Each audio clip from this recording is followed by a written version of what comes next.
Cancer में मुफीद जड़ी बूटियाँ और खुराक। Written by Shahzad Basra. Number 1, दमासा बूटी। कलर कहार के पहाड़ों से जाड़ी नुमा पौधा मिलता है। उसको टहनियों समेत पकाकर कहवा दिन में 1 से 2 दफ़ा पिलाएं। नंबर 2, सुहांजला यानी मोरिंगा। इसके ताज़ा पत्ते 1 मुट्ठी या 2 चम्मच पत्तों का खुश्क सफ़ोफ दिन में 1 मरतबा दही में या पानी में मिक्स करके इस्तेमाल करें। नंबर 3, सीबकथॉर्न गिलगित से मिलती है और ये भी 1 चम्मच रोज़ाना।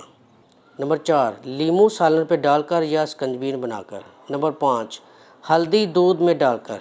नंबर 6, बादाम अखरोट हस्बे मजाज। नंबर 7, खालिस जैतून का तेल रोज़ाना 1 खाने का चम्मच। नंबर 8, अलसी आधा चम्मच मोटा पीस कर रोज़ाना। नंबर 9, लहसुन पुदीना धनिया टमाटर मोरिंगा ज़ीरा हरी मिर्च की चटनी रोज़ाना दोपहर के खाने में इस्तेमाल करें, बल्कि सालन के बजाय इसे रोटी खाएं। नंबर 10, कनवाह रोज़ाना 1 प्याला। नंबर 11, चिया 2 चम्मच पानी में कुछ घंटे भिगोकर। नंबर 12, माल्टा कीनू बेर शहतूत चेरी टमाटर गाजर चुकंदर लाल प्याज लाल बंद गोभी और साफ़ पानी की पालक भी मुफीद है।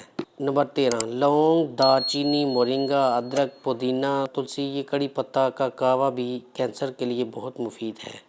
परहेज़ प्रोसेस्ड फूड फास्ट फूड बार बार इस्तेमाल शुदा घी या तेल बाज़ार का पकाने का तेल और घी माइक्रोवेव प्लास्टिक के शॉपर या बर्तन में गर्म खाना एलुमिनियम के बर्तन मिठाई बेकरी सफ़ेद आटा फ्रोज़न फूड कैंसर का बायस हो सकते हैं। नाज़रीन उम्मीद है आपको वीडियो पसंद आई होगी। अगर पसंद आई है तो लाइक और शेयर कर दें और चैनल को सब्सक्राइब करना ना भूलिएगा। जज़ाकल्लाह।